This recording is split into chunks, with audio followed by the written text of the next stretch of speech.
in Super Mario Sunshine, the true sequel to Super Mario 64.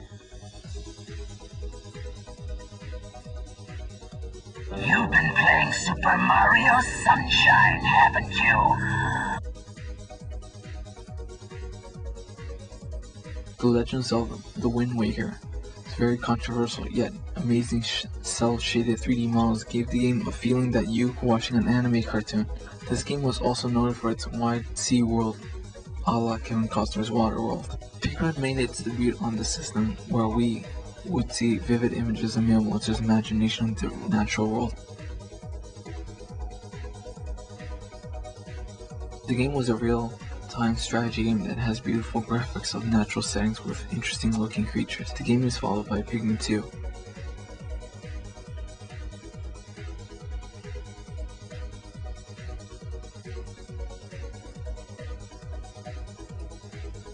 Another Miyamoto original on the GameCube was Animal Crossing.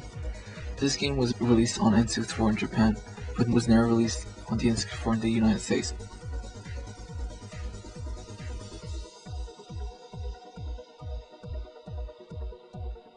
Its gameplay is a life simulation where you interact and live in your own fictional town.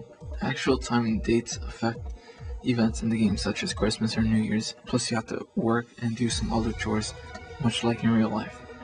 On the topic of the GameCube, Miyamoto states that, as we move from one format to the next, it is my job to take advantage of the new system's capabilities. But to expand the life of Nintendo, going from NES to Super NES, we are working with the same elements, going from 8-bit to 16-bit, staying in 2D, but expanding Nintendo's life, going from NES to Super NES, we were working with the same elements, going from 8-bit to 6-bit, staying in 2D. We were just able to do more with the same frame rates than we could before, whereas going on Super Nintendo to Nintendo 64, we were going from 2D world to the 3D world. We had to completely start everything over. It took a lot of energy, everything had to change. I think the change was really drastic for us.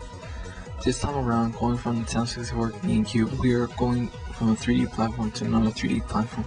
So it's more like the move from NES to Super NES. They're both within the same basic framework. Also, we do a lot more. So in terms of gameplay, we went from 2D to 3D. It was really exciting. In terms of gameplay, when we went to the 2D to the 3D, it was very exciting.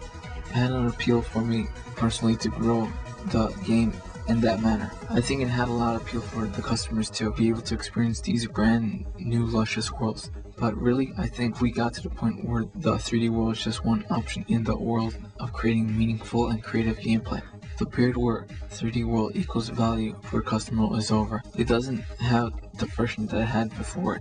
Nintendo's newest system, the Nintendo DS and the Wii, takes Miyamoto's 3D games back to its roots of gameplay over superior graphics.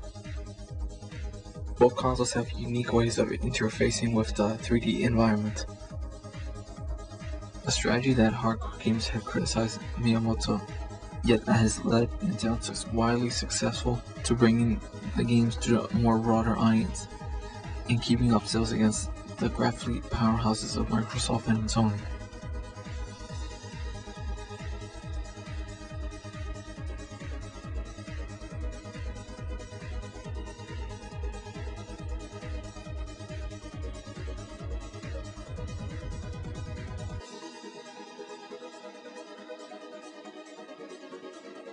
While keeping some of the D-pad features, they also made the interface more familiar to new gamers, such as a pen like the stylus for the DS. The second screen is for manipulating gameplay with the stylus.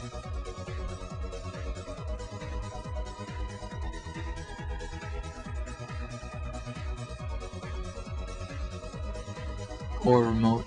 The Nintendo Wii features Bluetooth technology where you can manipulate the gameplay with the Wiimote. Various gestures control gameplay on the Wii.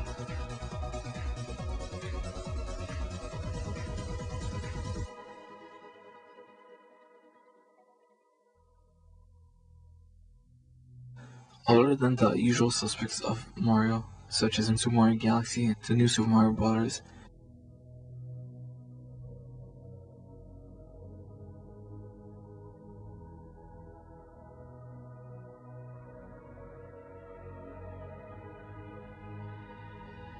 or The Legend of Zelda: Twilight Princess.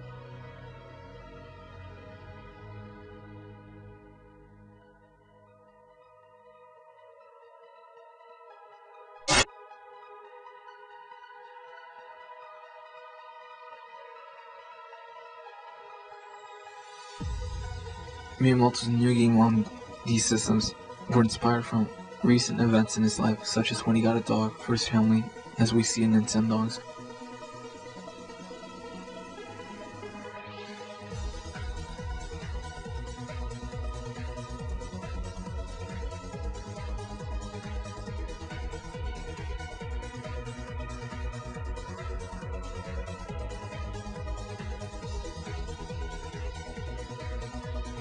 When his family started working out together, which inspired him to create the Wii Fit.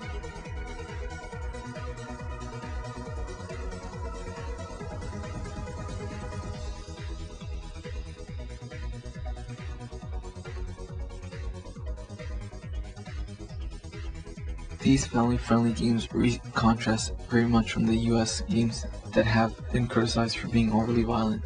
Miyamoto states that, well, we're very considerate of the fact that young kids play our games and try not to use violence as an easy means of expression. It's easier to make people cry than laugh. It's easier to use violence to describe a particular emotion. It's easier to use blood than express a certain kind of terror. In other ways, it's okay to use violence with quality and for a purpose, but I would avoid using violence as the easy means to seek stimulus. We don't have to use it if we have other creative means of expression.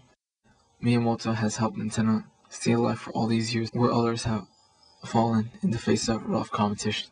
But until then, we will look forward to enjoying his games.